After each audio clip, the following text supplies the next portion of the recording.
calling the raid part of a continuing investigation of possible skimming at the Stardust. According to gaming control agent Mike Hughes, about 30 state agents entered the resort at 7:30 last night and took inventory until midnight. Hughes says the surprise raid was staged to look for discrepancies in the amount of money transferred from the casino vault to gaming tables. Today, gaming agents refused to disclose the results of the audit, and Stardust executives are also unavailable for comment. So far, the control board has not filed a complaint against the Stardust operators, but state and federal authorities have been probing possible skimming at the resort for some time. The probe dates back to the early 70s when Alan Glick's Argent Corporation owned the Stardust. In 1979, Glick was forced from Nevada Gaming amid charges of skimming at several Argent resorts. The Stardust was sold to current operators Al Sachs and Herb Tobin. Last year, state agents alleged some $135,000 a month was skimmed from the casino through a phony system of tracking casino chips.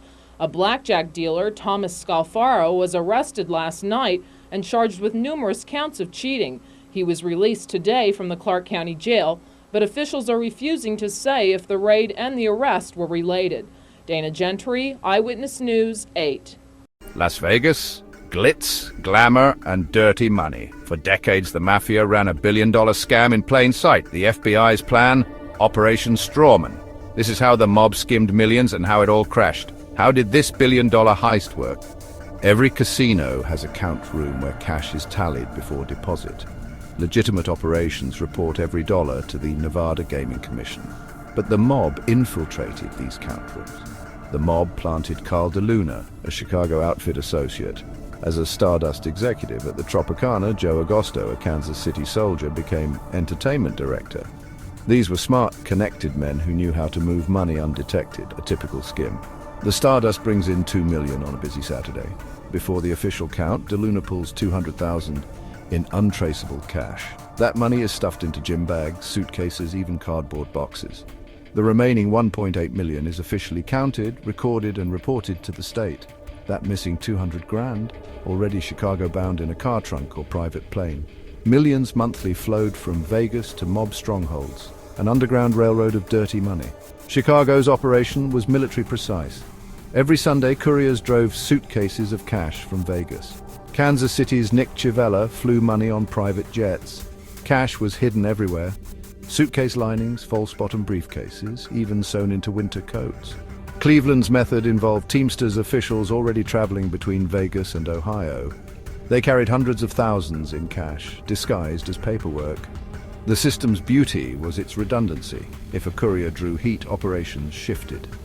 The roots of casino skimming go back to the mob's earliest days in Las Vegas. In the 1950s and 60s, organized crime figures pioneered siphoning off casino profits before they were ever recorded.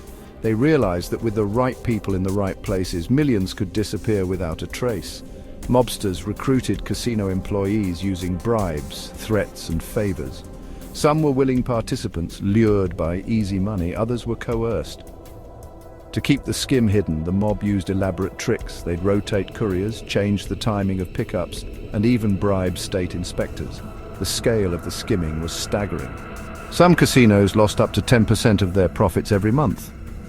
This meant less money for legitimate business and fewer taxes for the city. There were close calls. In one case, a new casino manager nearly uncovered the skim, but was quickly transferred after a late-night visit from mob enforcers. By the late 1970s, the FBI launched Operation Strawman, an unprecedented effort. Hundreds of wiretaps began the operation. Agents bugged phones across mob strongholds thousands of hours, revealing the conspiracy. Wiretaps weren't enough. Insiders were key. The FBI turned Carl DeLuna at the Stardust. Facing prison, DeLuna wore a wire documenting skimming. The FBI also infiltrated the Teamsters Union. Agents accessed pension records, revealing mob money laundered through casino purchases. What they uncovered was staggering.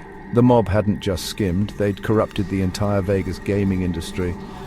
Operation Strawman went public in 1981, hitting the mob hard.